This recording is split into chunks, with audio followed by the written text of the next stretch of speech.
Hey everybody, welcome to my conservation office. Today, I want to take you deep into the rugged Utah mountains on a journey to dart and collar the elusive mountain. From trudging through heavy snow, to following hounds across the steep terrain, to finally darting and collaring this animal, it's no easy feat. But thanks to the dedication of a small group of passionate individuals, this incredible species is not only protected, but also carefully monitored for vital scientific research. So buckle up and come along with me on this wild adventure. Here we are in central Utah, in the middle of winter. It's a very, very harsh environment if you're a human, but if you're a mountain lion, it's the perfect habitat. Mountain lions are abundant in North America, but are so elusive they're almost never seen. This makes conserving and researching them extremely challenging. I'm going to be joining a team of conservationists to learn how they go about locating and collaring these majestic big cats. You know, this is just spectacularly beautiful, but also cold and inhospitable. It's hard to imagine that this has got the volume of wildlife that it really does. There's a lot of mountain lions in this area. We've just got to try and find a fresh track. And after 2 days of snow, it's not an easy task. Well, we're just taking the hounds out one at a time. And what we're going to do is we're going to hike up this canyon and hopefully find a nice track that's followable. And maybe we're going to get a collar on today. You know, it's amazing when you're in the mountains like this. Every step you go up, you look back and you've got this beautiful, beautiful scenery. But this really is this cat habitat, or so I've learned. I mean, they love this rugged, actually fairly dense bush. I can imagine in summer, it's really, really dense here. Wintertime, all the leaves have fallen, but you've got all this snow on the vegetation. So it's quite difficult to see, but they can't hide the scent. So with a bit of luck, one of the dogs will pick up a scent soon, and we'll be onto a cat. Tracking mountain lions in this terrain is next to impossible, even with the dogs helping us. The terrain is steep and the snow is deep and still falling, hiding the older tracks. But we're hopeful that one of Corey's teams will find a fresh track soon. Yeah, thanks. We'll be there in a little bit. That sounds positive. Yeah, so Chase has a lion caught. Oh, cool. 45 minutes south of here. It's a little collared female. We need to check her collar. We'll go take a look at her. If it looks tight, we'll dart her and adjust it. If not, we'll send her on her way. Cool. Awesome. Can't wait to see it. That's great news. Yeah. We don't want to keep the mountain lion waiting for too long. So this time, we'll be hitching a ride on snow machines and then walk the rest of the way once it gets too steep. Man, that's steep. It's slippery. And it makes you appreciate these houndsmen have been running up and down these hills for 7 or 8 miles. Without the houndsman, you don't have the cat caught. Without the cat caught, you can't put the collar on. And the science can't even begin. So the most important step of this entire project is effective houndsmen.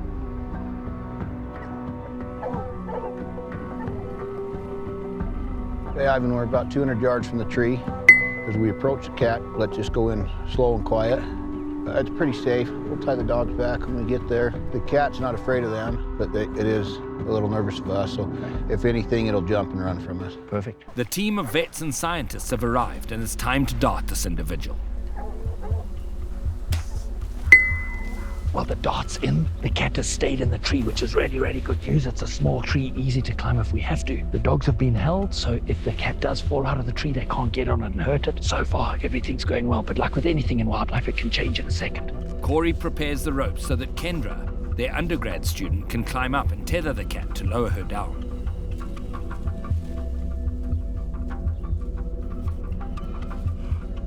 Man, after all this effort over these last few days to physically put your hands on one of these cats is just unbelievable. Look at this thing. I mean, look at her paws, specially designed. I mean, look at all of this fur here for going into this thick, deep snow. Wow, what a cool animal. The first step of conservation has got to be good science and research. And the first step of good science and research is observation. How do you observe a secretive animal? The very best way to do that is with a satellite collar.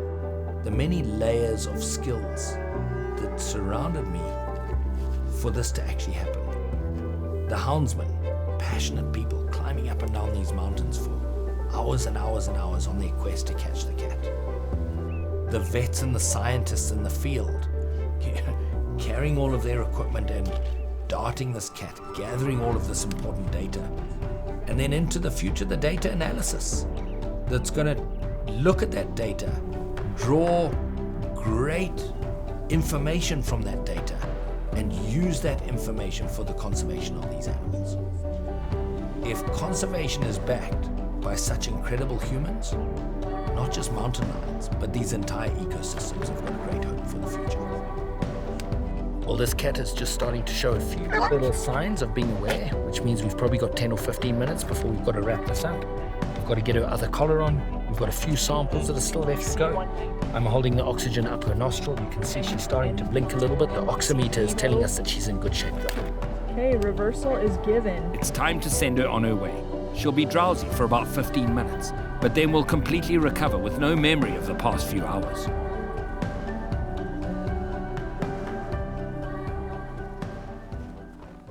The key to gathering as much scientific insight as possible about these cats is darting and collaring as many individuals as we can within the study area. And after a brief pause to regroup, we head back into the mountains in search of another lion to collar. Out here, preparation is everything, and staying warm is vital for an expedition like this. After a successful capture and release, we got some well-deserved rest, and then headed back into the mountains to look for another mountain lion to capture and collar. We're in luck this morning. The dogs have found a fresh track and have treed a female mountain lion. It's a mature female that hasn't been collared before, and this presents a great opportunity for research. Well, the cat's just up above me. I'm going to stand here to try and discourage it from running down the valley. I think it's going to run down the valley anyway. They're just about to dart it from up there. They've got a nice shot of about 12 or 14 yards. She's right at the very top of the tree. Let's see how this goes.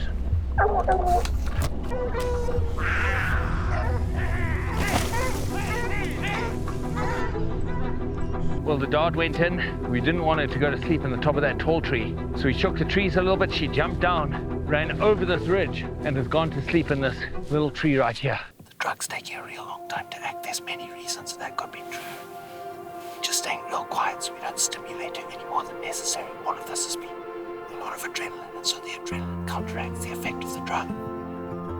She's still fully awake. If we move, she starts to try and move as well, so just staying still and quiet here is the best thing we can do. Eventually the drugs kick in, and we're able to process and collar this old girl.